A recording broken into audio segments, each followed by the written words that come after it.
I've always had a vivid imagination, but this dream unsettled me.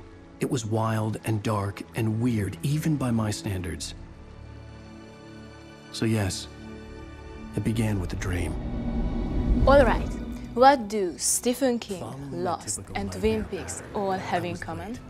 Well, you might find the answer in Alan Wake, the long-awaited horror thriller from the makers of Max Payne. Alan Wake was first announced at E3 2005, and we had to wait 5 years to finally get our hands on it. I'd seen The Hitchhiker too late.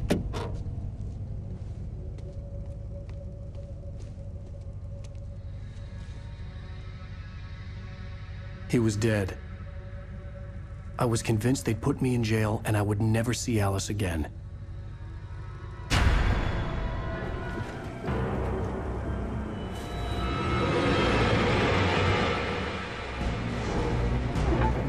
Those 5 years weren't kind to the engine of Alan Wake, and it shows. It's not the game is ugly, because it isn't, but it looks more previous generation than a current one.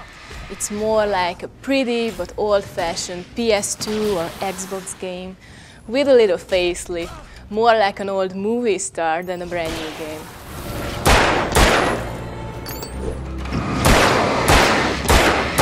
Outdated graphics aside, Alan Wake is a pretty good action horror shooter with an excellent story reminiscent of the books of Stephen King.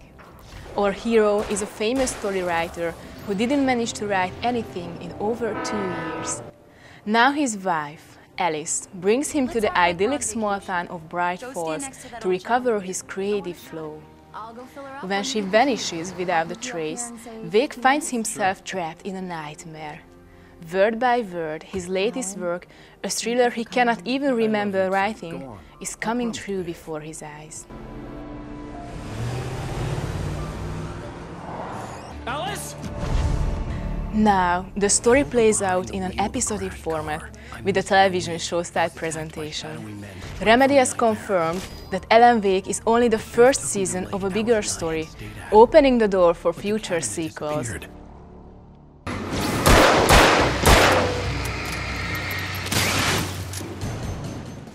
Light plays a very significant role in gameplay and combat strategy. Our creepy enemies, who are called the Taken, cannot stand light, so we have to use a flashlight to stun them or get away from them. While the monsters are stunned, we must gun them down at once since they are brutal and fast. They can transport themselves anywhere and mow us down if we are too slow to react. The control and targeting system of our hero is generally pretty good, but there are times when we can't get to a place when normally we should. There is also an evading system. If we press a button on a controller just before a Taken tries to hit us with an axe, the camera will slow down and we can evade him.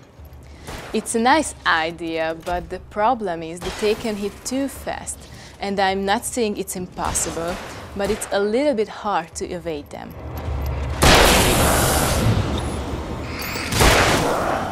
While still in the planning phase, Remedy promised that the gameplay would be free roam and open-ended, like the Grand Theft Auto games. But they scrapped the idea, and the final game is linear, like Max Payne 1 and 2. Since the story is excellent and the gameplay is varied, it's not a problem. But we can only imagine what Remedy could do with free roam gameplay in Alan Wake.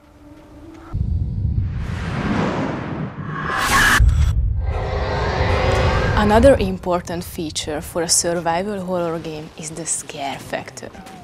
While playing alone at night in a dark room, Alan Wake can get very scary, but it's still a long way from Japanese horror classics like Silent Hill and Fatal Frame.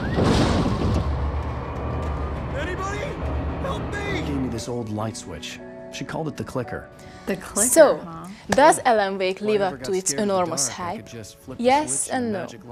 Even if the graphics are a little old, it's still an exciting, moody action game with top-notch story and gameplay.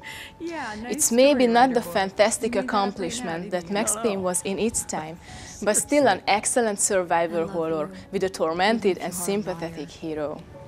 Thanks for this.